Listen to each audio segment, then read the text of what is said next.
నిజంగా సబాల్టర్న్ వాయిసెస్కి ఎంపిక చేసుకున్నటువంటి రైటర్స్ చాలా వర్క్ చేశారు. అండ్ ముఖ్యంగా చూసుకున్నట్లయితే గోగుశ్యామ్ లక్క తన పుస్తకం ఇక్కడ భారతదేశం ప్లస్ అంతర్జాతీయంగా గుర్తింపు వచ్చింది. అసలుకి గ్రౌండ్ రియాలిటీ కావచ్చు, దళిత్కి సంబంధించి కావచ్చు, ఏ విషయం అయినా కానీ అసలుకి ఎంత బాగా చెప్తారంటే అప్పుడప్పుడు I have to start writing about Dalit lifes అని అనిపిస్తూ ఉంటుంది. అసలు చాలా కెనాట్ ఈవెన్ ఎక్స్ప్రెస్ ఎలా ఏంటి అనేది, కానీ మీరు ఖచ్చితంగా చదివితే తెలుస్తుంది. అండ్ మన సుభద్ర గారు కూడా ఇక్కడే ఉన్నారు, చాలా అద్భుతమైన రైటర్. మనకు సంబంధించి మెయిన్గా దళిత్ టాపిక్ అనగానే అసలుకి నిజంగా తక్కువ గుర్తుకొచ్చే పేర్లు అనమాట. మన శ్యామల గారు కానీ, జూపాక సుభద్ర గారు. అసలుకి దళిత్ చరిత్రకు సంబంధించి కావచ్చు, గ్రౌండ్ రియాలిటీ కావచ్చు, లేదంటే ఏ మూమెంట్ అయినా కావచ్చు, నేను ప్రతిసారి కావాల్సినప్పుడల్లా వాళ్ళకి ఫోన్ చేసి తెలుసుకుంటూ ఉంటాను. ఇక చూసుకుంటే మన ఇంకో స్పీకర్ మల్లిపురం జగదీష్, ఈయన గురించి ప్రత్యేకంగా చెప్పాల్సిన అవసరం ఎంతైనా ఉంది. ఎందుకంటే తెలుగు సాహిత్యంలో ఆదివాసీ సాహిత్యం రిప్రజెంటేషన్ చాలా తక్కువగా ఉంది. దాంట్లో సవర అనే ఒక ట్రైబల్ కమ్యూనిటీ గురించి మీరు వినే ఉంటారు. ఆ ట్రైబల్ కమ్యూనిటీ నుంచి ఉన్నటువంటి నాకు తెలిసినంత వరకు, అంటే నా అవగాహన మేరకు తెలిసినటువంటి ఏకైక రచయిత మల్లిపురం జగదీష్ గారు. ఆయన కథలు రాశారు, ఆయన కవిత్వ పుస్తకం కూడా వేశారు.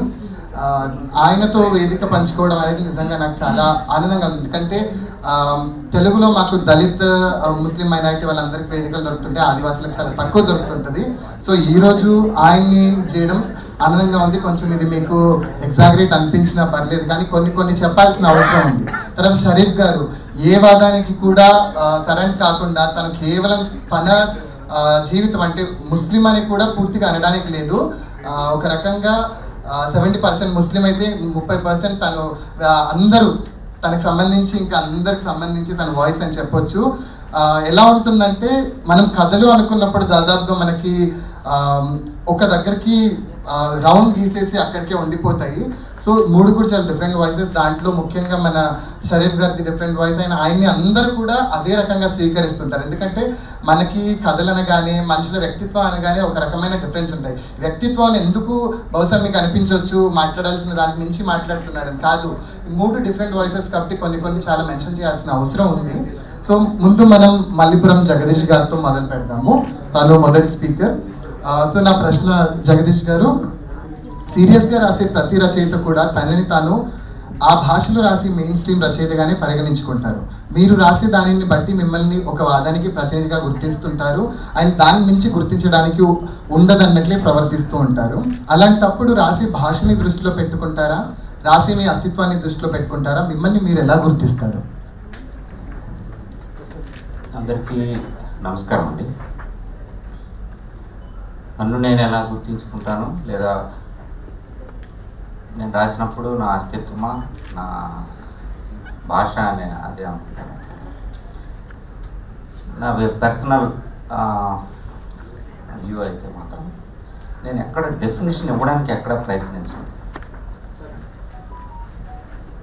నేను రాసింది, ఫర్ ఎగ్జాంపుల్ ఈ వాక్యం దగ్గర అవుతాను, ఎందుకంటే నేను లేకపోతే నా ప్రతినిధి అని అనుకుంటాను, కానీ ఒక సవర గిరిజనుడు టౌన్లోకి వచ్చి ఒక బస్ కోసం ఎదురు చూసాడు అనుకోండి.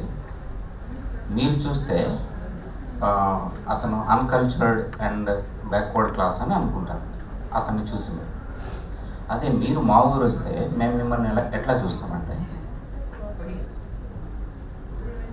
మీకు డబ్బు కొట్టడం రాదు, చెట్టును పూజించి చెట్టు చుట్టూ తిరిగి చెట్టుని ఒక పండగలాగా, దేవతలాగా చూసి పండగ చేయడం అనేది మీకు రాదు. మా ఊరు మీరు వస్తే నొలక మంచం వేసి మంచినీళ్ళు ఇచ్చి మా చెట్టుకు కాసిన జీలుకు కళ్ళు ఇచ్చి మీకు మర్యాద చేస్తాం. మీ ఊరు వస్తే మీకు అలా చేయడం రాదు. మా ఊరు నుంచి చూస్తే మీరందరూ కూడా, మీరు అంటే సారీ నా ఉద్దేశం మీరు అని కాదు, బయట ప్రపంచం, మా ఊరు కల్చర్ మీకు లేదు, మీరే కల్చరల్ కాదు.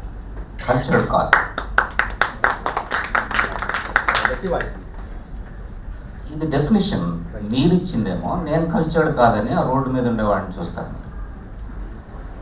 మరి నేను ఇచ్చింది నేస్తరికం చేయడం రాదు మీకు. మా ఊరు వస్తే ఖచ్చితంగా అందరితో జట్టు కట్టడం అనేది ఉంటుంది. దాన్ని నేస్తరికం అని ఉంది, అది మా లైఫ్లో ఉంది. అది నేస్తరికం, friendship, making friendship is called నేస్తరికం మా ఊళ్ళో. అది చేయడం మీకు రాదు. కల్చర్డ్ మీరా నేనా? నా నుంచి డెఫినేషన్ తీసుకుంటారా, మీ నుంచి నేను డెఫినేషన్ తీసుకోవాలా? ఎవరు డిఫైన్ చేయాలి? ఇంకా మామూలుగా ఇంకా మరి కొంచెం ముందు అడుగు వేస్తే నన్ను డిఫైన్ చేయడానికి మీరెవరు?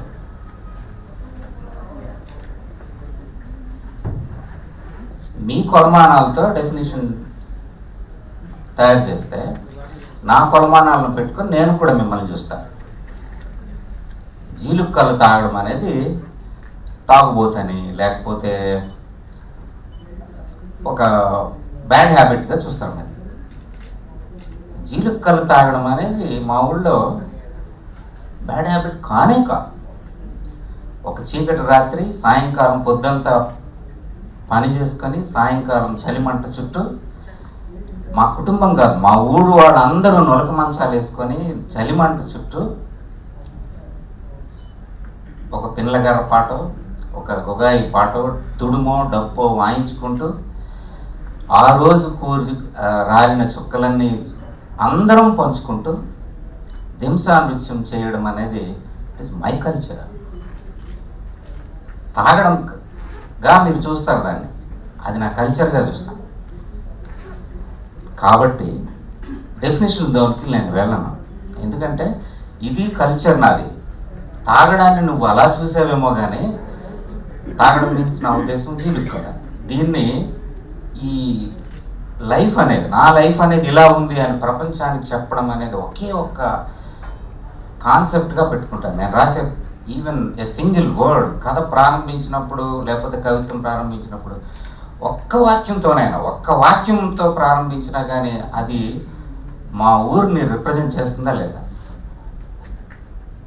నేను ఎవరి గురించి, నేను ఫస్ట్ టార్గెటెడ్ పీపుల్ గురించి చూస్తాను, శ్రోతల గురించి తర్వాత అంటే పాఠకుడి గురించి రెండో స్టెప్గా చూస్తాను.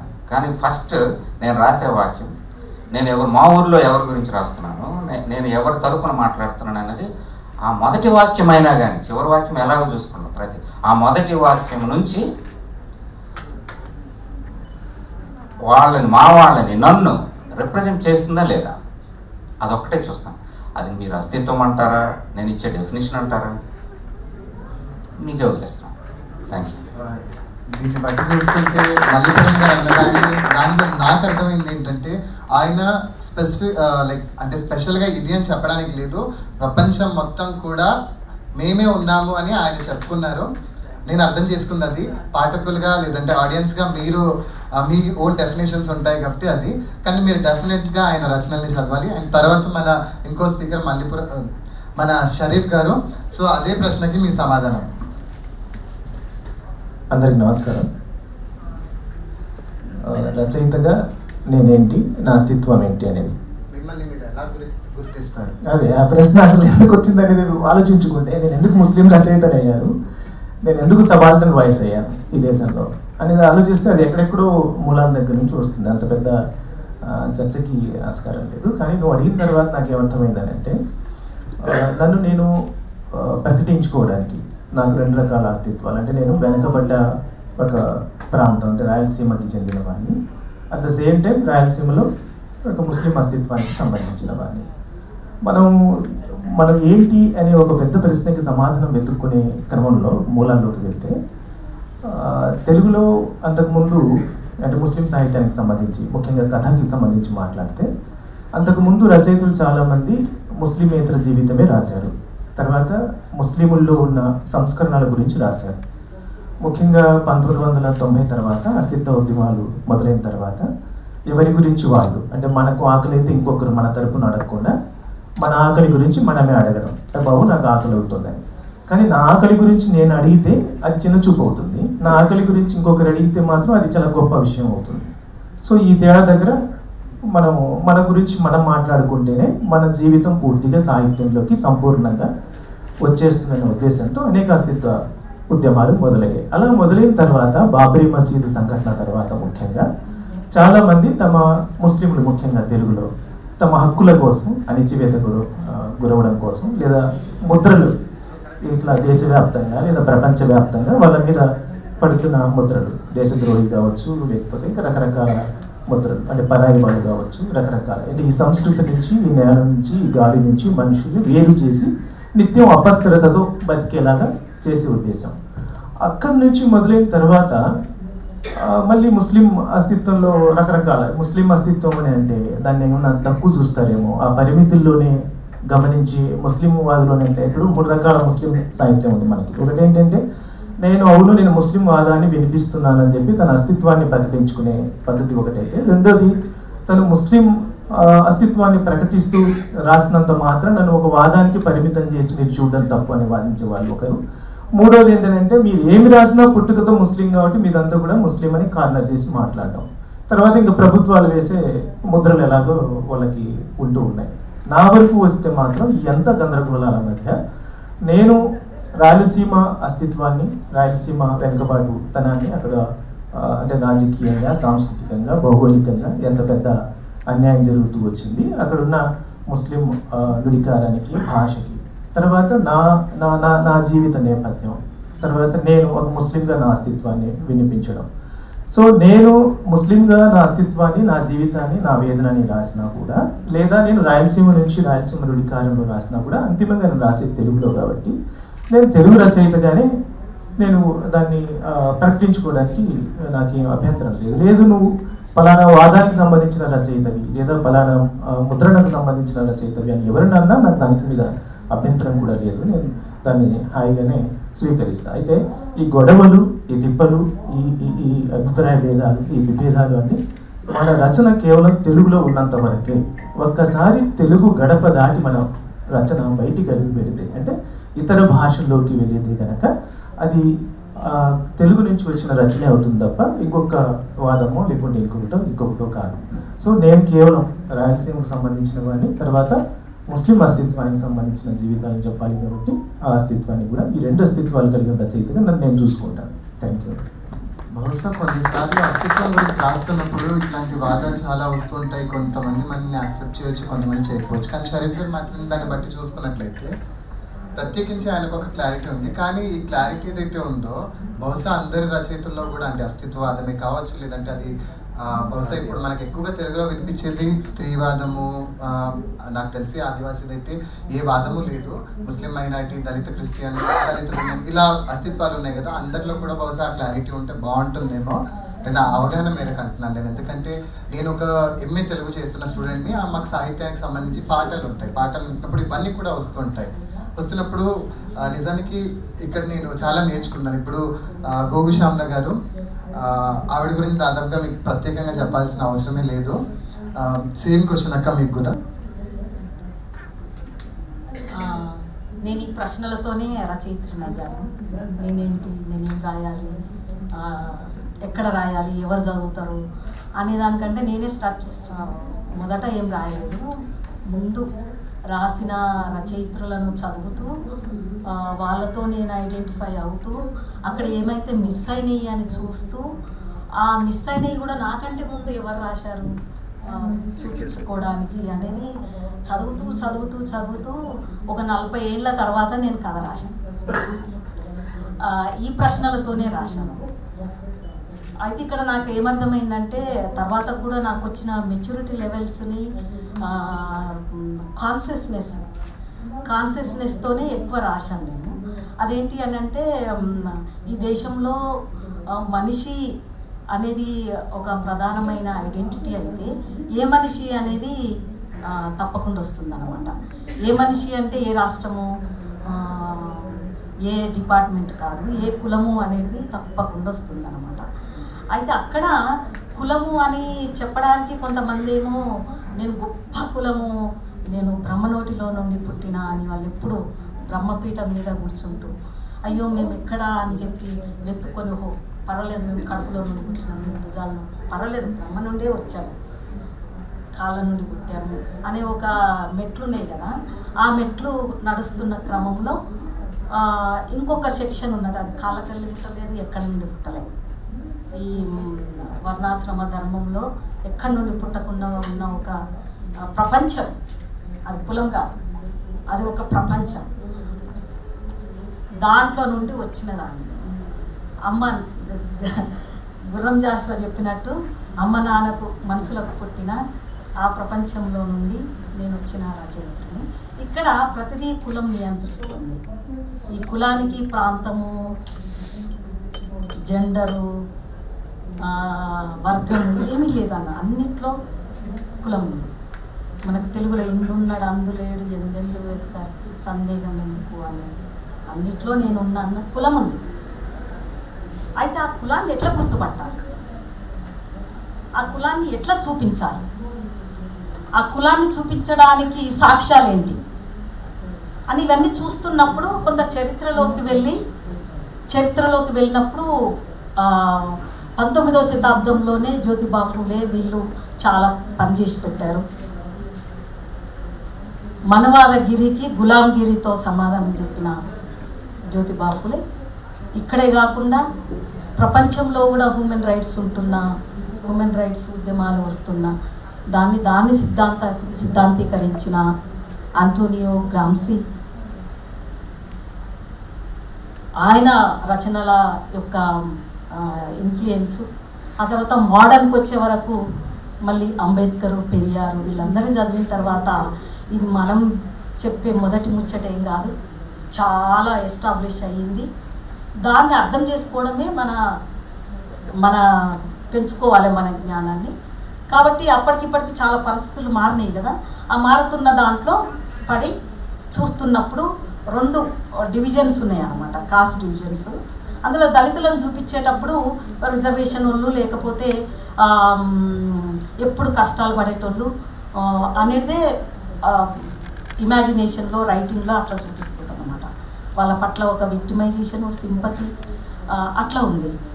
కానీ ఈరోజు మా కుటుంబంలో, మా ఊరు, మా చుట్టాలు, లేకుంటే పక్క రాష్ట్రంలో ఉన్న దళితులు వీళ్ళు చూస్తే వీళ్ళు ఎప్పుడు భూమి మీద పనిచేస్తారు, వ్యవసాయంలో పనిచేస్తారు, ఎన్విరాన్మెంటల్ దాంట్లో మునిగి ఇంతకుముందు జిగురు కళ్ళు అంటే వీళ్ళు ఈత కళ్ళు, తాటి కళ్ళులో ఆ కల్చర్ ఉంటుంది.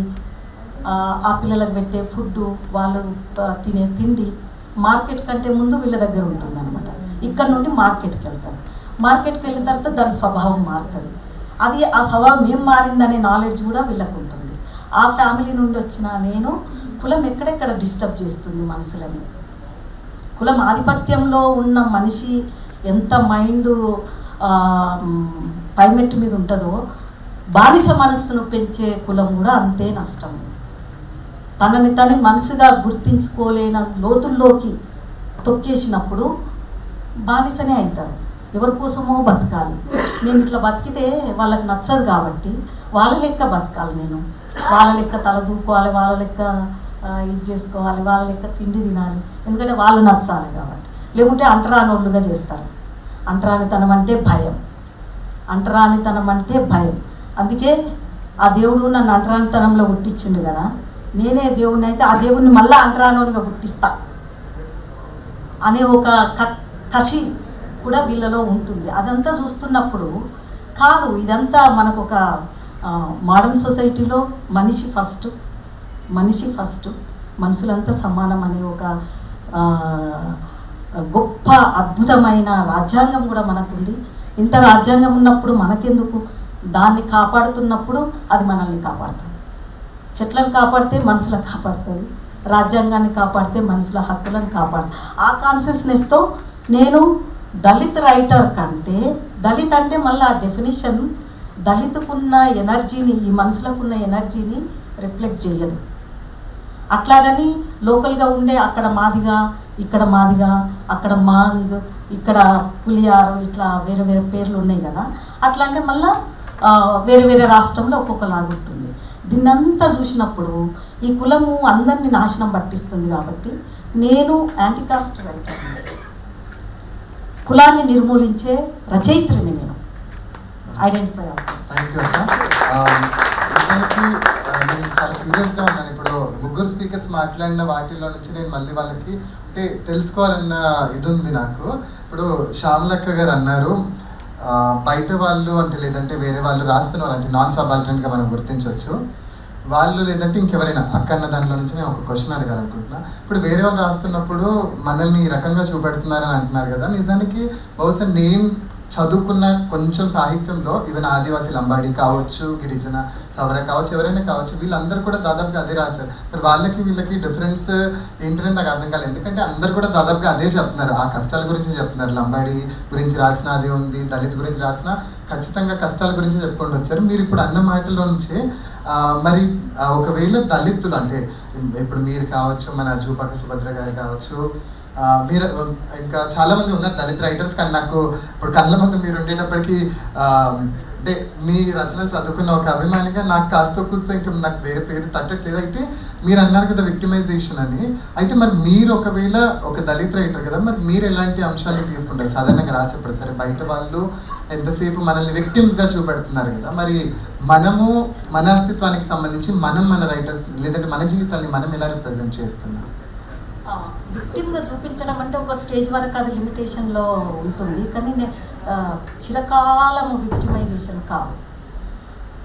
ఏమి అని అంటే ఆ మనుషులు ఏం పని చేస్తున్నారు, ఎక్కడ పని చేస్తున్నారు, వాళ్ళ జీవిత విధానం ఏంటి అన్నప్పుడు నేను మళ్ళీ మా వాళ్ళు చేసే పొలాలు, వాళ్ళకు ఉండే జ్ఞానము, ప్రతిదీ అన్నమాట. ఆడవాళ్ళు మగవాళ్ళు ఎట్లాంటి పనులు చేస్తారు, వాళ్ళే ఎడ్యుకేషన్లోకి వస్తే ఆ కల్చర్ మళ్ళా ఈ ఎడ్యుకేషన్ సిస్టంలో కనిపిస్తుందా? కాబట్టి అట్లాగని ఎడ్యుకేషన్ని మనము ఈసడించుకొని మనతో మారిపోతుందని ఒక ఎథ్నిసిజంలో ఉంటే మరి ఎడ్యుకేషన్ ఎవరు మార్చాలి? ఎడ్యుకేషన్లో కూడా ఆ సిలబస్, వాళ్ళ జీవన విధాన పాఠాలు అంటే విజ్ఞానము, వ్యవసాయ విజ్ఞానము, ఉత్పత్తి విజ్ఞానము, పంటలు పండించే విజ్ఞానము, ఆ పంట పండించినట్టు చదువు పండించాలి, పంట పండించినట్టు జ్ఞానం పండించాలి, పంట భూమి పండినట్టు జ్ఞానం పండాలి. ఆ కంపారిజన్ అనేది వీళ్ళ జీవితాలు చదువులోకి వచ్చినప్పుడు వాళ్ళకు కూడా ఒక రెస్పెక్ట్ ఉంటుంది. వ్యవసాయము చదువులోకి వచ్చినప్పుడు వ్యవసాయానికి రెస్పెక్ట్ ఉంటుంది, రైతులకు రెస్పెక్ట్ ఉంటుంది. ఆ వ్యవసాయంలో ఉన్న అంటరాని వారుగా చేయబడిన ఈ వర్ణాశ్రమ ధర్మంను దెబ్బతీసేది కూడా వ్యవసాయం యొక్క డెఫినేషన్. ఎందుకంటే వ్యవసాయానికి సంబంధించిన పండించడము, వాళ్ళ వర్క్ విభజన, వాళ్ళ విలువలు, అంతేకాకుండా ఫుడ్డు, పశువుల పెంపకము కాడ ఓకే. మరి ఆ పశువులను తిన్నప్పుడు ఒక పెద్ద స్టిగ్మా ఒకటి, ఈసడింపు ఒకటి. దళితులు అంటే ఇంకా ఆ తోలు పెద్ద కూర, ఆ తినని పెద్ద ఐఏఎస్ ఆఫీసర్ ఉన్నా వాడు తినడు. వాళ్ళ తాత ఎవరో సార్ చెప్తాడు. ఇవన్నీ దాదాపు 100 కథలు ఉన్నాయి, చిన్న కథ 100 కథలు ఉన్నాయి తెలుగులో. ఫస్ట్ జనరేషన్ చదువుకుంటున్నప్పుడు పక్కలో కూర్చోకుండా ఎందుకు కూర్చోవాలంటే అరే నీకు కూరవాసన వస్తుంది, కూరవాసన వస్తుంది అనేది ఒకటి. వాళ్ళకి ఎట్లా ఇంజెక్ట్ చేస్తారని అంటే బీఫ్ తింటే, పెద్ద కూర తింటే నాలుక దొడ్డుగా అవుతుంది కాబట్టి తినొద్దు. అంటే అయ్యో నేను బాగా చదవాలంటే నాలుక సన్నం కావాలి అంటే పెద్ద కూర బంద్ చేయాలి. అది ఎవరు పెంచి పోషించారు? ఇగో వీళ్ళు చదువులకు వెళ్ళి అట్లా ఒక తప్పుడు జ్ఞానంతో వీళ్ళు కూడా పెరుగుతున్నారు. వాళ్ళు వ్యవసాయము, ఫుడ్ కల్చరు, న్యూట్రిషన్ కల్చర్ వాళ్ళు నేర్చుకునేది పోయి వీళ్ళు పోయి ఒక క్రియేట్ చేసిన ఒక మనిషి నారో మైండ్తో, సంకుచితత్వంతో, పరిమిత జ్ఞానంతో ఉన్న జ్ఞానాలకు వీళ్ళు వెళ్ళిపోతున్నారు. ఆ కాంట్రడిక్షన్ అనేది చాలా ఉంది. అది ఇమిటేషన్ అంటారు కదా, అనుకరించడము అనేది కూడా పెద్ద నాశనం పట్టిస్తుంది. అసర్షన్ అనేది ఐసోలేట్ అవుతుంది. అసర్షన్కు సింపతి ఎక్కడ ఉంది? ఎవరన్నా అసర్టివ్గా ఊరికి నా మీద సింపతి ఎందుకు వద్దు, నేను మనిషినే, మీకంటే గట్టిగా మాట్లాడతానంటే నువ్వు ఒట్టి అంటరాని స్త్రీవి, దళిత స్త్రీ, నువ్వు గట్టిగా మాట్లాడొద్దు, గట్టిగా మాట్లాడితే నిన్ను తంతర పట్టుకొని నగ్నంగా ఊరేగిస్తారు అంటే ఏం చేస్తారు? ఇగో ఇట్లాంటిది ఇప్పటికీ జరుగుతుంది. నేనేదో ఇక్కడ రచయిత్రిగా మీరు స్పేస్ ఇచ్చారు కాబట్టి నేను మాట్లాడుతున్నా. ఇది జీవితం. దీన్ని సిద్ధాంతంలో చూస్తామా, సాహిత్యంలో చూస్తామా, చరిత్రలో చూస్తామా, రాజ్యాంగపు హక్కులో చూస్తామా అనేది అది మన ఇచ్చ. ఓకే, థ్యాంక్ యూ అక్క. జగదీష్ గారు, ఇప్పుడు మీరు మాట్లాడినప్పుడు మీకు సంబంధించిన కల్చరల్ ఈవెంట్స్ గురించి లేదంటే మీ మనిషిని రిసీవ్ చేసుకునే పద్ధతి గురించి మాట్లాడారు. నిజానికి చూసుకున్నట్లయితే మనకి తెలుగులో 35 గిరిజన తెగలు ఉన్నాయి. వాటిలో 33 ఉండేవి, 2 కొత్తగా గుర్తించారు. అండ్ వాటిలో ఒకటైతే అసలు ఉందో లేదో కూడా తెలియదు, కానీ బట్ ఇవన్నీ దాన్ని మనం చెప్తున్నాము. అయితే రేరెస్ట్ కల్చర్ ఉన్నటువంటి ఏదైనా ఉంది అంటే ఖచ్చితంగా ఆదివాసీ గిరిజన సంచార కమ్యూనిటీస్ అని చెప్పవచ్చు. అయితే మీరు ఏదైతే ఇప్పుడు అన్నారో అన్న వాటిలో నుంచి మీ కథల్లో చూసుకున్నప్పుడు సాధారణంగా మీరు గతాన్ని దాదాపుగా తీసుకొస్తారు, కానీ గతం కంటే కూడా వర్తమానానికి సంబంధించిన వాటిని రిఫ్లెక్షన్ ఎక్కువ చేస్తూ జానపద కథలకు సంబంధించిన విషయాలే కావచ్చు, కల్చరల్ ఈవెంట్సే కావచ్చు, లేదంటే ఇప్పుడు అక్క మాట్లాడినప్పుడు మనకి న్యూట్రిషన్ గురించి వచ్చింది. ఒక కథలో మాట్లాడుతూ మీరు పచ్చి మాంసం తిన్నప్పుడు హెల్త్ కొంచెం ఇదైపోయి వాళ్ళు హాస్పిటల్కి తీసుకెళ్ళాలనుకున్నప్పుడు డోలి కడతారు. ఇలాంటి పద్ధతులు ఉన్నాయి కదా. సో మీ కల్చరల్కి సంబంధించి కల్చరల్ సిగ్నిఫికెన్స్ గురించి లేదంటే అసలుకి ఈ కమ్యూనిటీ ఇంపార్టెంట్, సాధారణంగా కొన్ని కమ్యూనిటీస్కి ప్రత్యేకమైన ఇంపార్టెన్స్ ఉంది, అది కొంచెం దాని గురించి చెప్పండి. రమేష్, నేను కథలు మొదలుపెట్టే సమయానికి అంటే ఇంచుమించు రచయితగా నా వయసు 2-3 కథల పుస్తకాలు. ఈ పుస్తకాలు తొలి కథ మొదలయ్యే సమయానికి నేను ఉత్తరాంధ్ర గిరిజన జీవితం, ఆదివాసీ జీవితం గురించి రాస్తున్నాను. అక్కడి నుంచి సాహిత్య చరిత్ర నాకున్న పరిజ్ఞానం మేరకు ఇక్కడ పెద్దలందరూ ఉన్నారు. ఉత్తరాంధ్ర నుంచి లేదంటే గిరిజన కథ లేదా ఆదివాసీ కథ అంటే పోరాట కథ మాత్రమే. అంటే ఆ కథల్లో గిరిజన జీవితాన్ని చూపిస్తూనే చివరికి వచ్చేసరికి తిరగబడ్డం, పోరాటం చేయడం, ఒక సమస్య మీద పరిష్కారం కోసం తిరగబడ్డం అనేటువంటి ముగింపులతోనే వచ్చాం. అది ఎలా పరిణమించిందంటే గిరిజన కథ అంటే పోరాట కథగా వచ్చింది. నా ముందు రాసినటువంటి భూషణం గారు, అట్టాడ అప్పలనాయుడు గారు, గంటేడ గౌరనాయుడు గారు, సువర్ణముఖి, బొమ్మిడి జగదీశ్వరరావు, వీళ్ళందరూ కూడా డిఫరెంట్ ట్రైబల్ లైఫ్ని అన్నీ కాదు, పూర్తి స్థాయిలో కాదు, కానీ వాళ్ళ కొన్ని కథల్లో వాళ్ళకి తెలిసిన జీవితాల నుంచి నిర్వచించారు. నేనైతే నేను బయట నుండి వచ్చేసరికి వాళ్ళని చదివి కథ మొదలయ్యేసరికి అందరిలాగే కథ రావాలి అది అనుకున్నాను. కానీ నడకలో నాకు అర్థమైంది ఏంటంటే దీన్ని బ్రేక్ చేయాలి. జీవితం అంటే పోరాటం ఉంది, ఆ ఒక్కటే కాదు. అందులో గిరిజన జీవితం అంటే, ఆదివాసీ జీవితం అంటే పోరాటం ఒక్కటే కాదు. ఎప్పుడు అందరం పోరాడుతున్నాం. మేమైతే ప్రాణాలు కూడా కోల్పోయి, బుల్లెట్లకు కూడా బలైపోయి ఇప్పటికి కూడా జరుగుతుంది. డ్రోన్ల దీనికి కింద నుంచి మాట్లాడుతుంటే మీద నుండి బాంబు పడేంత దీంట్లో కూడా ఉన్నాం. అయినప్పటికీ కూడా అది మాత్రమే కాదు జీవితం అంటే. మాకు సంస్కృతి ఉంది, మాకు జీవన విధానం ఉంది, మాకు కొన్ని పద్ధతులు ఉన్నాయి, మాకు కొన్ని పండుగలు ఉన్నాయి, మా భాష ఉంది, నేస్తరికం అనేటువంటి ఒక ఇది ఉంది. మీరైనా చెప్పండి, నేస్తరికం అని మళ్ళీ అంటున్నాను. ఇప్పుడు నేస్తరికం అంటే దింస మీ అందరికీ తెలిసి ఉంటుంది. దింస వెనుక నా అవగాహన జట్టు కట్టి ఆడడం, ఒక మనిషి ఇంకో మనిషితో జట్టు కట్టి కలిసి నడవడం. అది ఎక్కడా ఉండదు, ఏ సాంప్రదాయం ఏ దీంట్లో కూడా లేదు. అంతటి సాంప్రదాయం గొప్ప, ఒక మానవీయమైన ఒక పెద్ద పిక్చర్ ఉన్నటువంటి ఒక జీవితాన్ని మీరు గ్లామరైజ్ చేస్తున్నానని అనుకోవచ్చు, లేకపోతే ఎక్కువగా ఎగ్జాగరేట్ చేసి చెప్తున్నానేమో అనుకోవచ్చు. కానీ ఇది జీవితమే, ఇది కూడా జీవితం అని అంటే దీనికి ఎక్స్టెన్షన్ ఏమో చెప్తున్నాను. 2 కథా సంపుటాలు వచ్చిన దాంట్లో చూస్తే ఒకటి గురి, ఒకటి శిలకోల, మొదటిది శిలకోల, రెండోది గురి. ఈ 2 కథల్లో కూడా నేనైతే వ్యూహాత్మకంగానే పెట్టాను, వ్యూహాత్మకంగానే సంకలనం చేశాను. ఈ 2 ఒకటి మొదటి సంకలనంలో ఆదివాసీ జీవితం అంటే పోరాటం మాత్రమే కాదు, ఇంకా ఇవన్నీ ఉన్నాయి. సంస్కృతి, సాంప్రదాయాలు, ఒక మానవీయమైన జీవితం ఉంది, మాకన్నీ ఉన్నాయని చెప్పడానికి ప్రయత్నించిన కథలు మొదటి శిలకోలలో ఉంది.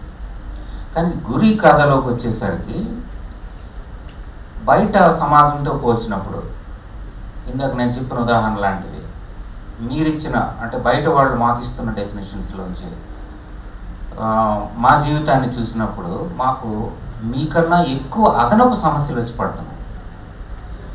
సాధారణంగా ఒక స్త్రీ సమస్యల్ని స్త్రీవాదులు చెప్పారు, దళిత సమస్యలు చెప్పారు, పేదరికం సమస్య చెప్పింది, రైతు మా పోడు సమస్య. ఈ సమస్యలు ఉంటుండగానే మాకు అదనంగా ప్లస్ ఒకటి, వీడికేమీ తెలియదు, ఆదివాసి, కొండోడు, అమాయకుడు అనేది ఒక ఇవన్నీ ప్లస్ ఒకటి అనే సమస్యలతో ఉన్నాయి. వీటన్నిటినీ కూడా చర్చకు పెట్టాలని ప్రయత్నంగా చేసింది రెండో సంకల్పం. చర్చకు పెట్టడము అని అంటే నా ఉద్దేశం ఖచ్చితంగా మా ఊరు నుంచి లేదా ఆ పాత్రల నుంచి ఆ దీని నుంచి ప్రశ్నించడం. చిన్న తేడా ఉందని అనుకుంటున్నాను. మొదట దీంట్లో తిరగబడ్డం అది. ఇక్కడ నేను ప్రశ్నించడం ప్రధానంగా చేసినటువంటిది రెండో సంకల్పం. మొదటిది నా అస్తిత్వం అంటారో లేకపోతే ఏమంటారో అది మాత్రమే కాదు, ఇది నా జీవితం ఉన్న బయట ప్రపంచానికి చెప్పడం. రెండోది ప్రశ్నించడం. మీరు మా ఊరిలోకి రావడం వల్ల నిజానికి మేము స్వతంత్ర ప్రతిపత్తి కలిగినటువంటి జీవితాలతో ఉన్నాం. షెడ్యూల్డ్ ఏరియా, ఇందాక రమేష్ అన్నట్టుగా 35 తెగలు, మాకు కొన్ని ప్రత్యేక చట్టాలు ఉన్నాయి, ప్రత్యేక హక్కులు ఉన్నాయి, ప్రత్యేకమైనటువంటి ఇవి కూడా ఉన్నాయి. సంస్కృతి సాంప్రదాయాల పరిరక్షణ కోసమని ఈ చట్టాలు చేశారు. ఇవేవి కాకుండా సెల్ ఫోన్ ఈజీగా వచ్చేసింది మా ఊర్లోకి. దాన్ని అడ్డడానికి ఏ చట్టాలు లేవు. భూమిని ఆక్రమించుకోవడానికి ఒక చట్టం ఉంది, భూమిని ఆక్రమించుకోకుండా ఉండడానికి 170 చట్టం మా ఊర్లో ఉంది. మా భూములు మేమే కొనుక్కోవాలి, అమ్ముకోవాలి తప్ప మీరెవరు వచ్చి బయటకు కొనడానికి లేదు. బట్ సెల్ ఫోన్ మాత్రం ఈ చట్టాలకు అతీతంగా మమ్మల్ని వచ్చి ఆక్రమించింది. వేరే పద్ధతులు ఇవన్నీ కూడా ఒక అది మీరిచ్చిన ఆధునికత అంశాలు మా ఊర్లోకి వచ్చేసాయి.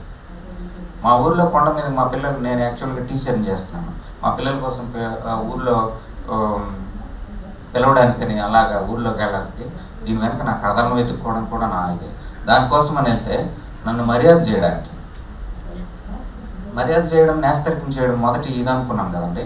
నన్ను మర్యాద చేయడానికి గతంలో మా నాన్నకి లేకపోతే మా వయసు వాళ్ళకి మంచం వేసి జీలుకు కళ్ళేసి తాండ్ర చుట్ట ఇచ్చేవాళ్ళు. తాండ్ర మీకు తెలిసే ఉంటుంది, మామిడి పళ్ళు దీంతో చేస్తాం, మామిడి తాండ్ర చుట్ట. నేను వెళ్ళి ఒక రాత్రి కొండ మీద శిఖర పైన ఒక ఊర్లోకి వెళ్ళి నేను వెళ్ళి అక్కడ ఉండిపోతే, గురువు నువ్వు వేడి తీసుకుంటావని అడిగాడు నాకు. నేనేంటి తీసుకోవడం, ఆ రోజు ఏం తీసుకుంటావని అంటే, నీ బ్రాండ్ ఏంటో చెప్పు గురువు అని అన్నాడు. Sorry to say this on the dais. ఈ బ్రాండ్ ఏమిటి ఒరే ఏముందిరా అన్నాడు వాడు. దీంతో ఉంటే ఏముంది అని అంటే, నీకు ఏంటి కావాలి చెప్పు గురువు ఇచ్చిస్తాను అన్నాడు. వాడు 4-5 బ్రాండ్ల పేరు చెప్పాడు. అదే ఊర్లో అదే సమయంలో అక్కడే వీధి చివరిలో ఉన్నప్పుడు ఇది కూడా ఒక కథలో రాసుకున్నాను, నేను రాశాను కూడా, నా కథ పరిచయం ఉన్న వాళ్ళకి తెలుసు.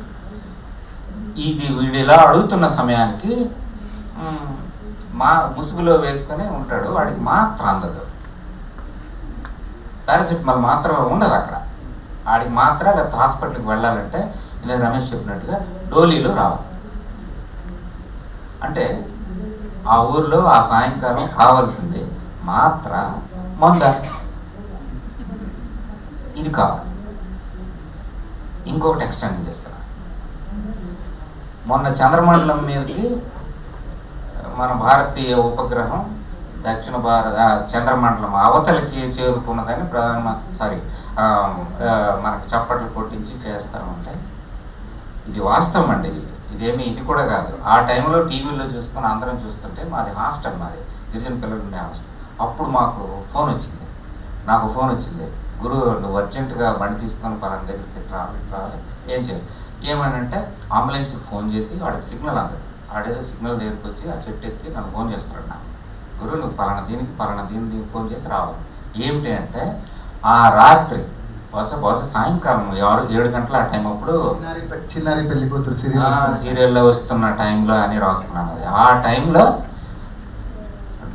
గెడ్డ వస్తుంది, గెడ్డ ఎక్కువ పారుతుంది, ఆ డోలీ దాటలేకపోతున్నాము మనం, అవతల మేము గెడ్డ తగ్గాక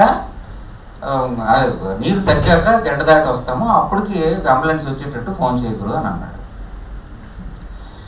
దేశం అంతా కూడా చంద్రమండలం అవతలకి వెళ్ళిపోయింది, మేము ఇంకా గంట దాడలేదు. నేను ఎక్కడ ఉన్నానండి? ఇందాకేమో మాత్ర కోసం, మాత్ర కావాలా మందు కావాలా మాకు?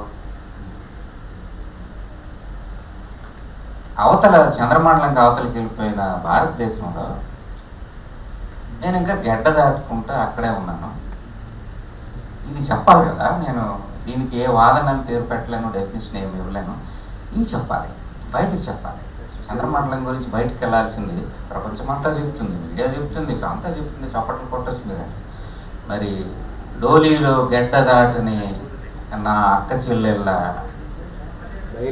ఇది దయనీయ స్థితిని ఎలా చెప్తాను? ఆ గర్భిణీ స్త్రీ నా అక్క చెల్లెళ్ళ కడుపులో ఉన్న ఆ పిండానికి నేనేం సమాధానం చెప్పాలి?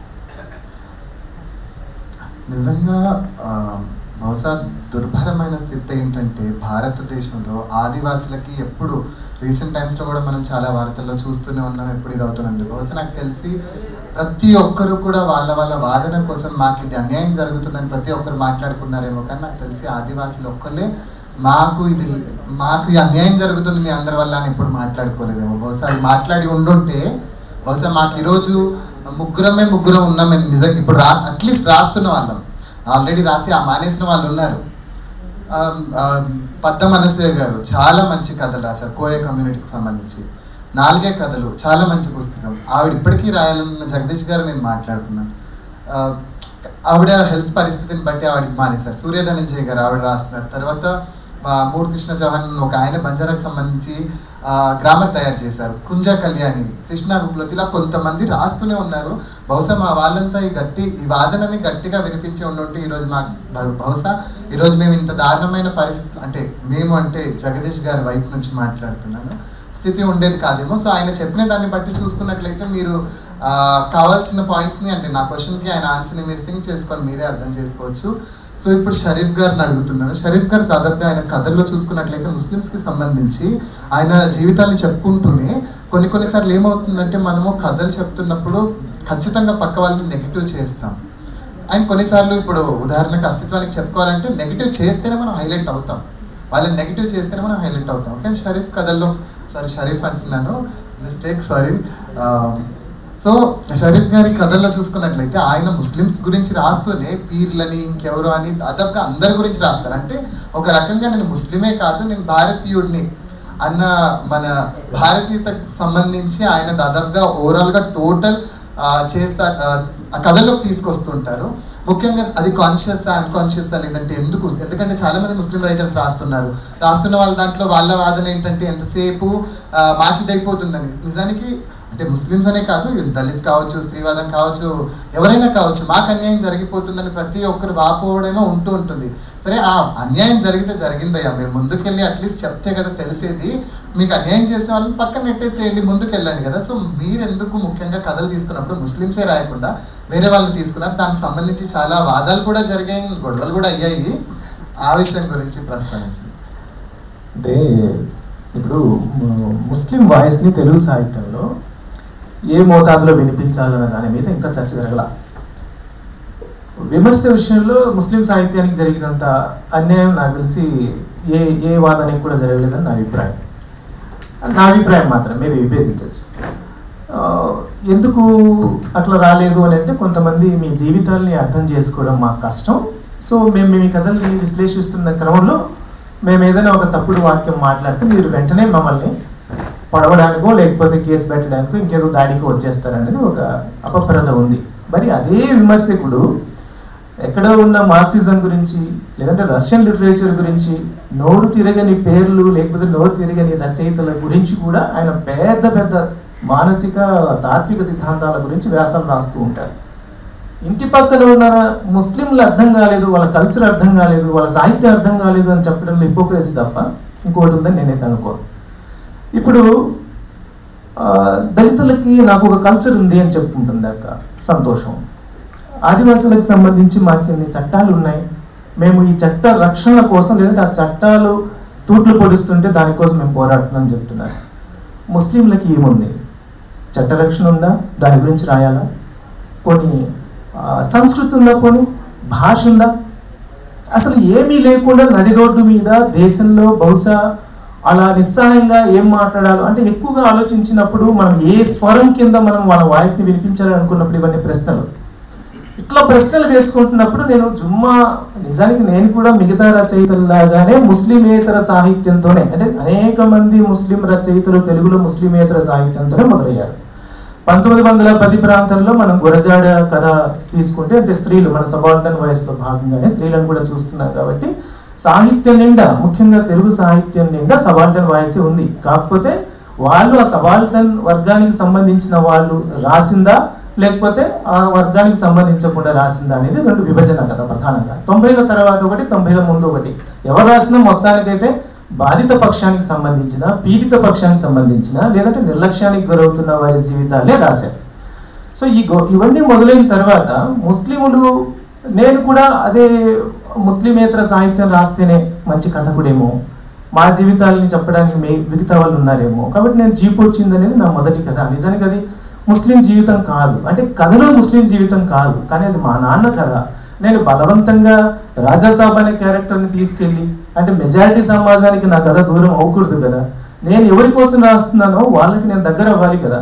సో అలా అనుకొని నేను నిజానికి ఈ స్పృహ కూడా నాకు లేదు, యాక్చువల్లీ అస్తిత్వాల స్పృహ ఇదంతా నాకు లేదు. హైదరాబాద్ కేంద్రంగా స్కైబాబా, ఖాజా, ఇంకా కొంతమంది ఖదీర్ గారు అప్పటికి చాలా కథలు రాసి ఉన్నారు. ఇవన్నీ రాసిన తర్వాత కూడా నన్ను అడిగితే నేను ముస్లిం కథను రాయలేకపోతున్నాను, అంటే ముస్లిం పాత్రలను బట్టి నేను కథలు రాయలేకపోతున్నాను. అప్పటిదాకా చదివినంత కూడా స్వాతి, ఆంధ్రభూమి, ఆంధ్రజ్యోతి, పెద్దలు, గురజాడ, వీళ్ళవన్నీ కూడా చదువుకొని ఉన్నాం కదా. అన్ని పాత్రల్లోనూ వెంకటరెడ్డి లేకపోతే ఇంకొకరు ఉన్నారు తప్ప ఒక ముస్లిం పాత్ర లేదు. నేను ఆ కథ ఎలా రాయాలి, నాకేంటి భూమిక? సరే అలా చూసుకున్నప్పుడు షేక్ హుసేన్ సత్యాగ్ని గారు ఒక నిర్మాణం ఇచ్చారు కథని, అంటే ముస్లిం సంస్కృతిని ఏ విధంగా తీసుకురావాలి, ముస్లిం పాత్రలు ఏం పెట్టారు. ఆయన ఏం చేశారు, ఆయన కూడా సంస్కరణవాదమే కథల్లో వినిపించి ఉన్నారు. సో ఇప్పుడు ఒకవేళ హక్కుల గురించి మాట్లాడాలనుకుంటే ముస్లింలకి లేని హక్కుల గురించి ఉన్న హక్కులు తూట్లు పడుతున్న, లేదంటే ఉన్న హక్కులు ధ్వంసం అవుతున్న పరిస్థితి మిగతా సమాజానికి ఉంటే, ముస్లింలకు ఉన్నది ఏంటంటే వాళ్ళకి హక్కులు లేని హక్కులు, తర్వాత ఇక్కడ పరాయీకరణ చెందుతున్న విధానం, అంతో ఎంతో రిజర్వేషన్స్ ఇస్తే ఆ రిజర్వేషన్స్ని దేశమంతా ఏకమైపోయి అదేదో ఇంకా జరగరాంది ఏదో జరిగిపోతుంది అన్నట్టుగా దాని మీద గొడవ చేసి కోర్టుకేసి అదొక గొడవ. తర్వాత తిండి దగ్గర నుంచి, తర్వాత పేరు చెప్పుకోవడానికి కూడా భయపడే పరిస్థితి, తర్వాత గుజరాత్ ఇన్సిడెంట్కి సంబంధించి. నిజానికి ఇప్పుడు సమకాలీన సమాజంలో, అందుకే సచార్ కమిటీ కూడా చెప్పేది ఏంటంటే దళితుల కన్నా ఎక్కువగా వెనకబడి ఉన్న వాళ్ళు ఎవరు అని అంటే ముస్లింలు అనే విషయాన్ని చెబుతూ ఉన్నారు. నేను నా కథని వీలైనంత సామరస్యంగా, నేను కూడా మీలో ఒకరిని, నన్ను కూడా మీరు ఎందుకు దూరంగా చూస్తున్నారు, మీరు ఎవరైతే ముద్రను వేస్తున్నారో, అంటే దాదాపు ఈ ముద్రలు ఇప్పుడు కాదు కదా, దాదాపు దేశ విభజన దగ్గర నుంచి ఇప్పటిదాకా ముస్లింల మీద కొన్ని ఏళ్ల తరబడి జరుగుతున్న ఈ ముద్రలని తొలగించుకోవడానికే రచయితలకి, ముఖ్యంగా సీరియస్గా రాసే ముస్లింల రచయితలకి సమయం సరిపోవడం లేదు. ఈ ఒక ముద్ర తొలగించుకున్నాం, వీళ్ళు పిల్లల్ని ఎక్కువ కంటారు, లేదయ్యా బాబు మేము చాలా ఎడ్యుకేటెడ్ అయిపోయాం పిల్లల్ని కంటున్నాం అనే లోపల వీళ్ళు విపరీతంగా మురికికి పాల్పడతారు. సరే మురికి కాదా బాబు మేము శుభ్రత నేర్చుకుంటున్నాం అని చెప్పే లోపల ఇంకేదో రోగం వస్తే దేశంలో ఆ రోగానికి ముస్లింలే కారణం అని చెప్పడం. సరే కాదా బాబు అని నిజం తెలుసుకునే లోపల ఇంకేదో బంగ్లాదేశ్లో జరిగితే ఇష్యూని దాన్ని మనకి ఎండగట్టడం, ఇంకేదో ఎవరో ప్రతిదీ ఎన్ని ముద్రలని తుడిచేసుకోవాలి, ఎన్ని ముద్రలకని నగర భాష ఉంటుంది. సో ఎంతకాలం సహానుభూతి. మళ్ళీ ఇంకోటి కూడా మిగతా సాహిత్యానికి, అంటే మీరు వామపక్ష భావజాలానికి సంబంధించిన వాళ్ళ సాహిత్యం కావచ్చు, దళితవాదం కావచ్చు, వేరే వాళ్ళకు ఉన్న ఫ్లెక్సిబిలిటీ ఏంటంటే ధిక్కార స్వరం వినిపించగలగడం. ముస్లింలు దుఃఖార స్వరం ఏ మోతాదులో వినిపించాలి, అసలు వాళ్ళు ఇంక్లూజివ్గా లేకుండా, లేదంటే అంత అబ్రాట్గా మనం ఒక ధిక్కార స్వరాన్ని ముస్లిం కథల్లో వినిపించేంత వెసులుబాటు లేదు. అలా వినిపిస్తే మళ్ళీ దానికి ఇంకో ముద్రణ వేస్తారు. సో జుమ్మా వరకేమో నేను మీలో ఒకరిని సహానుభూతి స్వరాన్ని వినిపించుకుంటూ వచ్చాను. ఏవైతే ముద్రలు ఉన్నాయో నేను రాసిన వాటిలో చాలా వరకు భాషాపరమైన ముద్రణకి ఖండనగా కథ రాసుకున్నాను. తర్వాత గొడ్డసీలు తింటారు అని చెప్పేసి ఇంకేదో ముద్రణ వేస్తే దానికి సంబంధించి కథ రాశాను. తర్వాత మత సామరస్యం వీళ్ళకి తెలియదు అని అంటే మత సామరస్యం మాకు తెలుసు అని కూడా నేను ఒక కథలు రాసుకుంటూ వచ్చాను. తర్వాత మెజారిటీ సమాజంలో ఏదైనా ఒక బహుమతులు ఇవ్వాలి అని అనుకుంటే ముస్లింకి సంబంధించి మాత్రం మళ్ళీ మెజారిటీ దేవుళ్ళకి సంబంధించిన బొమ్మలు ఇచ్చినప్పుడు ముస్లిం పిల్లలు ఎదుర్కొనే అభద్రతకు సంబంధించి కూడా రాశాను. అయితే నేను టోపీ జబ్బార్ విషయానికి వచ్చేసరికి మాత్రం ఎప్పుడు చూసినా ముస్లింలు అయ్యా అప్ప అనుకుంటూనే అదే దాంతోనే బతిమాలే ధోరణితో ఎందుకు రాయాలి? నిజం మన వైపు ఉన్నప్పుడు, సత్యం మన వైపు ఉన్నప్పుడు మనం ఎందుకు ధిక్కార స్వరం వినిపించకూడదు? ఒకసారి చేద్దామని చెప్పి తెలుగు అనే కథలు నేను ఆ ప్రయత్నం చేశాను. ఇప్పుడు ఏంటంటే ఈ సాంస్కృతిక ఘోరం, నిజాన్ని ఒక నిమిషంలో ముగిస్తాను, టైం లేదు కాబట్టి. ఈ దేశవ్యాప్తంగా సాంస్కృతికంగా ఒక క్రైసిస్ అయితే మొదలైంది. ఎవరి సంస్కృతి కాకుండా చేసే పద్ధతి ఒకటే తయారైపోయింది. ఇలాంటి టైంలో ముస్లింలకు ఉన్న సంస్కృతి ఏంది? ముస్లింలు అరేబియన్ కల్చర్కి సంబంధించిన వాళ్ళ, లేకపోతే భారతదేశంలో ఉన్న ఇస్లామిక్ కల్చర్కి ఒక సపరేట్ ఉంది, అంటే సూఫిజం ప్రభావంతో చాలా నేను కానీ మా పూర్వీకులు కానీ లేకపోతే ఎవరైనా సరే, ఇప్పుడు కదీర్ బాబు రాసిన కథల్లో కానీ ఏ కథల్లో చూసుకున్నా సూఫిజం భావనలే కనిపిస్తాయి. సూఫిజం లేకుండా అసలు ముస్లిం సాహిత్యం లేదు తెలుగులో ఎవరు రాసినా. సో మరి నేను ఆ కల్చర్ని ఓన్ చేసుకొని రాయాలన్నా. సో ఇవన్నీ కూడా చాలా ప్రశ్నలు ఉన్నాయి. మిగతా అస్తిత్వాలకి ముస్లిం అస్తిత్వానికి చాలా చాలా డిఫరెన్సెస్ ఉన్నాయి. దాన్ని పూర్తిగా అర్థం చేసుకుని రాసే క్రమంలోనే నా ప్రయాణం కొనసాగుతుంది. నేను ఇదంతా ఇంత పెద్ద చర్చను పెట్టే ఉద్దేశం లేకుండానే నేను సింపుల్గా ముగించాలనే ఉద్దేశంతో నేను చాలా లోపలికి వెళ్ళలే. Thank you so much. Thank you Sharif గారు. సరే, ఎవరి వాదనలు వాళ్ళు వినిపించుకుంటూ ఉంటారు, ఎవరికి అన్యాయం జరిగింది వాళ్ళు మాట్లాడుకుంటుంటారు. నిన్న సుభద్రక్క గారు కూడా దళిత సమాజానికి సంబంధించి జరిగిన అన్యాయం గురించి మాట్లాడుతూనే ఉన్నారు. బహుశా ఇప్పుడు నాకు తెలిసి మీరు అనుకోవచ్చేమో కానీ నిజానికి ఇప్పుడు దళిత కావచ్చు, స్త్రీవాదం కావచ్చు, ముస్లింవాదం ఇవన్నిటికంటే కూడా ఆదివాసీకి సంబంధించిన సాహిత్యం ఎక్కువ వినబడాల్సి ఉందేమో అని నేను అనుకుంటున్నాను. ఎందుకంటే మీరు మాట్లాడిన దాన్ని బట్టి చూసుకుంటే ఇప్పుడు ఉన్నటువంటి ఇదిలో నిజంగా సాహిత్య రిప్రజెంటేషన్ కూడా చూడాలి మన సాహిత్యంలో. అండ్ మీరు అన్నట్లు స్కై బాబా నేను చాలా లిమిటెడ్గా చదువుకున్నాను, నాకు తెలీదు ఎవరేమి రాశారనేది. బహుశా మన వాళ్ళు జీవితాల మీద కాన్సన్ట్రేట్ పెడితే బాగుంటుందేమో. మీరు మాత్రం రాసిన కథలు చదువుకున్నాను కాబట్టి నాకు కొంత అవగాహన ఉంది. ఇప్పుడిప్పుడే నేను కూడా సాహిత్యం రాస్తాను. అయితే లాస్ట్ జస్ట్ ఒక్కొక్క లైన్లో సమాధానాలు చెప్పాలి నాకు, మన టైం రీత్యా మనం ఉండాలి కాబట్టి. విషయం ఏంటంటే సాధారణంగా ఒక సబాల్టర్న్ అంటే మనమంతా ఒక నాన్ సబాల్టర్న్ రాసినప్పుడు మహాశ్వేతాదేవి అనే ఒక రైటర్ గురించి మనకు తెలుసు అనే ఒక రైటర్ అని ఎందుకు అంటున్నానంటే చాలా మందికి కొన్నిసార్లు ఎంత గొప్ప అయినా తెలిసి ఉండకపోవచ్చు.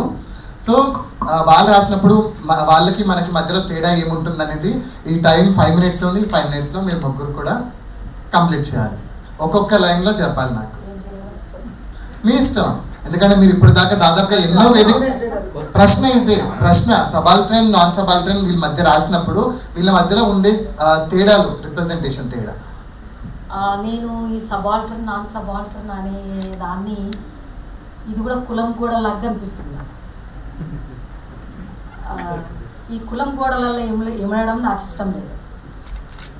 అయితే ఐడెంటిటీస్ అన్నప్పుడు ఆదివాసీలు కష్టాలు పడుతున్నారు, ముస్లిమ్స్ కష్టాలు పడుతున్నారు, దళితులు కష్టాలు పడుతున్నారు, బీసీలు కష్టాలు పడుతున్నారు, మహిళలు కష్టాలు పడుతున్నారు. మరి కష్టాలు పడని వాళ్ళు ఎవరున్నారు? ఎవరు వీళ్ళని కష్టపెడుతున్నారు? ఎవరు వీళ్ళందరికీ విలన్ ఎట్లా వెతకాలి? మీ దగ్గర బైనాక్యులర్స్ ఏమైనా ఉన్నాయా? అయితే ఇక్కడే అన్నమాట ఎవరి గోడలు వాళ్ళు ఉండి అక్కడ ఒక భద్రతను వెతుక్కునే మనస్తత్వము ప్రజలలో వచ్చింది. సాహిత్యంలో కూడా అది వచ్చింది. నేను అనుకుంటున్నాను ఏంటంటే ఎవరైతే విజ్ఞానానికి, ఆరోగ్యానికి, ఉపాధికి ఎక్స్క్లూడ్ చేయబడ్డారు వాళ్ళందరినీ సబాల్టర్న్ వాయిసెస్ అని ఆంటోనియో గ్రామ్సీ డిఫైన్ చేసింది. ఇంకా అక్కడి నుండి వస్తే ఈ సమాజంలో గ్రేడెడ్ ఇన్ఈక్వాలిటీ ఒకటి ఉంది. ఆ గ్రేడెడ్ ఇన్ఈక్వాలిటీకి గ్రేడెడ్ ఈక్వాలిటీ రావాలి అని అంబేద్కర్ ఒక సిద్ధాంతం చేసింది. ఆ సిద్ధాంతాన్ని అమలు చేసుకుంటే తేడా అడిగాను అక్క, థియరీ చెప్తున్నారు. థియరీ కాదు, ఇదంతా ప్రాక్టికల్. థియరీ అని మళ్ళీ ఎక్కడ పెట్టకాయ బాబు. థియరీ వేరు మనం వేరు అనుకుంటే అదే అన్నమాట. థియరీ మాట్లాడుకుంటూ దాన్ని ఎట్లా మనము మన జీవితాలకు మన అంటే కమ్యూనిటీ జీవితాలకు ఎట్లా అప్లై చేసుకోవాలనే కాడ ఎక్కువ ప్రయత్నం జరగట్లేదు. ఆ వాయిస్కి కూడా స్పేస్ ఇవ్వట్లేదు. కొంత స్పేస్ ఇస్తే ఈయన చెప్పొచ్చు, ఆయన చెప్పొచ్చు, నేను మాట్లాడవచ్చు. అట్లాంటప్పుడు కొద్దిగా ఎట్లా అర్థం చేసుకోండి. మేము తక్కువ కాదు అని అంటే మీరు తక్కువనే అన్నాను. మేము మనుషులము అంటే కాదు నువ్వు దళితు, మేము మనుషులం అంటే నువ్వు ముస్లిము, మేము మనుషులం అంటే నువ్వు ఆదివాసీ. ఆదివాసీ, ముస్లిం, దళిత్ అని వాళ్ళకు వాళ్ళు అసర్టివ్గా చెప్పుకుంటారు. కానీ అందరితో కలిసేటప్పుడు అందరితో ప్రాతినిధ్యం వహించడానికి స్పేస్ ఎక్కడుంది? స్పేస్ ఎక్కడుంది? ఎంతమంది దళితులు ఉద్యోగాలలో ప్రొఫెసర్స్గా ఉన్నారు, ఐఏఎస్లుగా ఉన్నారు, ఇంకా టీచర్స్గా ఉన్నారు, ఇంకా సైంటిస్టులు ఉన్నారు అనేది, ఎంతమంది ముస్లిమ్స్ ఉద్యోగాలలో ఉన్నారు, ఐఏఎస్లో ఉన్నారు, ఎంపీలు ఉన్నారు, ఎమ్మెల్యేలు ఉన్నారు, ఎంతమంది ఉన్నారు? ఎంతమంది ఆదివాసీలు డెసిషన్ మేకింగ్ పాలసీ తయారు చేసే విధానాలలో ఉన్నారు? ఎంతమంది ప్రొఫెసర్లు ఉన్నారు ఆదివాసీలు? ఎంతమంది ఐఏఎస్లు ఉన్నారు? ఇది చెక్ చేసుకోవాల్సిన అవసరం ఆదివాసీలు ఒకే చేయొద్దు, సభ్య సమాజం చేయాలి. అంత సెక్యూర్గా ఉన్న వాళ్ళు మిడిల్ క్లాస్ గోడల మధ్యలో కూర్చొని వాళ్ళ బాధలే ఆలోచిస్తారు. అందుకే పొద్దున ప్రకాష్ రాజ్ గారు మాతాడు మాతాడు మాతాడు ఆడు మాతాడు అది చెప్పాల్సిన పరిస్థితి ఎందుకు వచ్చింది?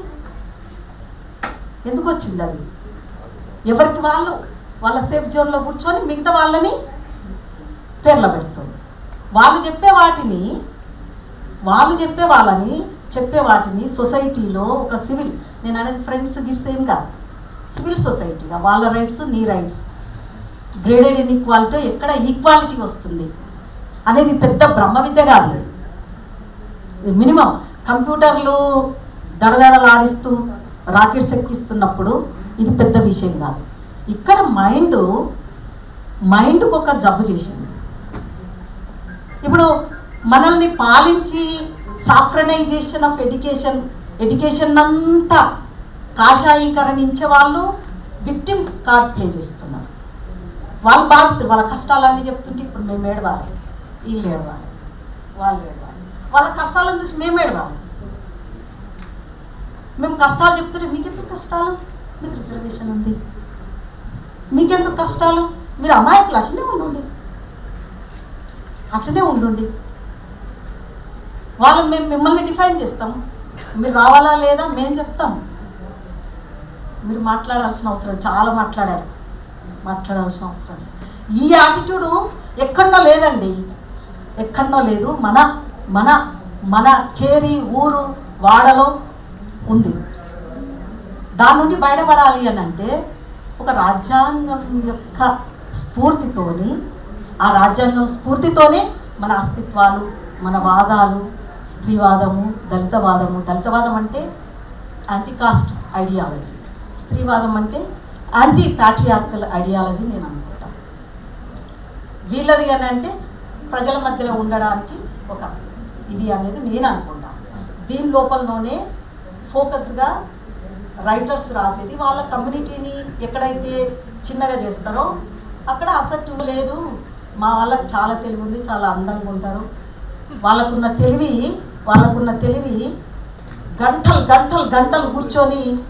గంటలు కూర్చొని టైం వేస్ట్ చేసే కోటీశ్వరుడికి లేదు.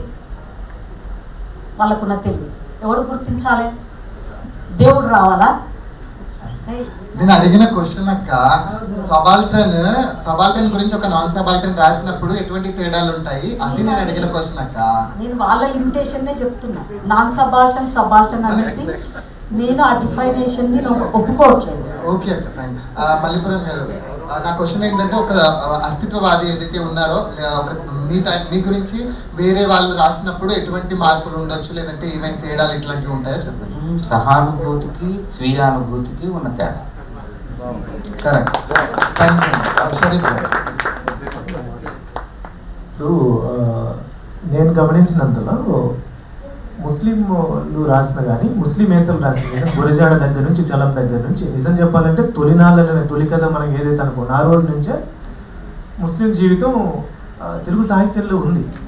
ఇప్పుడు వాళ్ళని అంత ఒక ముస్లింలుగా రాసుకునేది అయితే లేదు కదా. సో వాళ్ళు రాస్తున్నప్పుడు కేవలం సహానుభూతి చెంది మత సామరస్యానికి సంబంధించిన కథలు మాత్రమే వాళ్ళు రాశారు.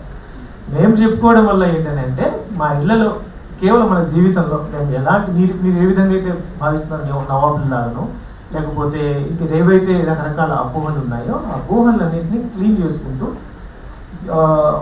మన బురక లోపలికి వెళ్ళి లేదంటే పరదాల లోపలికి వెళ్ళి మా జీవితం ఎలా ఉందో చెప్పగలిగేది మాత్రం స్వీయ అనుభవం నుంచి వస్తుంది. కాబట్టి దానికి దీనికి తేడా అది బయట వాళ్ళకి వీళ్ళు రాయడానికన్నా తేడా అదైతే నేను గమనించాను.